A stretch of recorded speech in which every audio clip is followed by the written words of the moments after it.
Isang mapagpalang araw po sa ating lahat. Ako si Godfrey Quizon and this is my devotion for today, April 30. And the topic po natin for today is gaano katimbang ang Diyos para sa iyo or glory. So ano po ba yung ibig sabihin ng glory?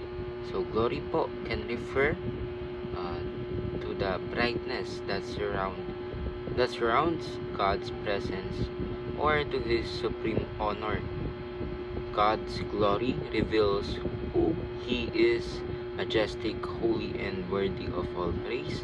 As believers, we are called to reflect His glory in our lives. One day, we will behold His glory fully and be transformed by it.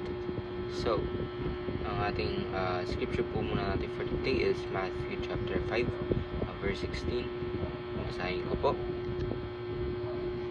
In the same way, let your light shine before others, that they may see your good deeds and glorify your Father in heaven. So, glorify, ano po ba yun ibig sabihin? Kagaya nga po na sinabi ko kanina, na glorifying means weight, or yung sa first teaching po natin, is glory in Hebrew is kavod, which means weight. So, paano po natin to i-apply sa ating Panginoon or in biblical terms? So, ibig sabihin po nito ng glory is gaano po kabigat yung trato natin sa ating Panginoon or gaano kabigat sa atin yung ating Panginoon.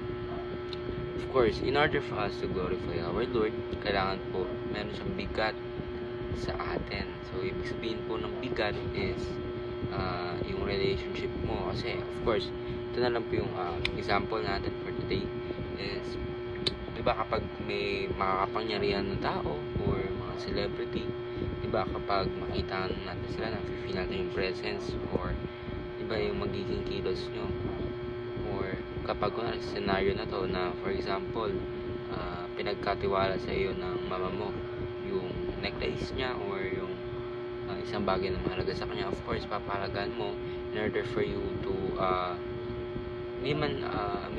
glorify in a sense. So glorify in a sense na pinaprotektahan mo yung honor nila or yung promise na ginawa mo.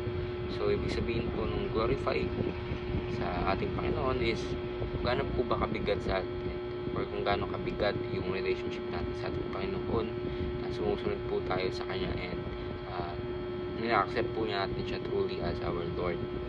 So, second teaching po is glory in Greek is doxa, which means to honor, of course.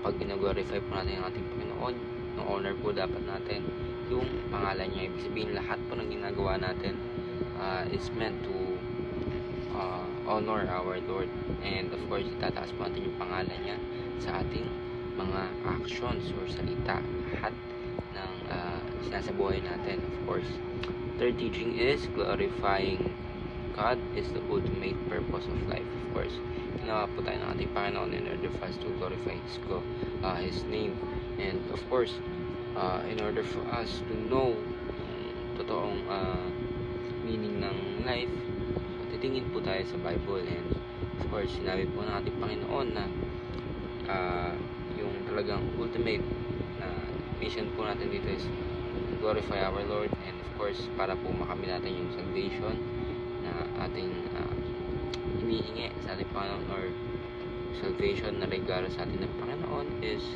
accept our Lord and Savior Jesus Christ, kasi si Jesus lang po ang makakapagligtas po sa atin at makakapagbigay ng eternal life. So, ako po si Godfrey Quizon and this is my devotion for today. Sana po ay marami kayong natutunan. Ayun lang po, and God bless.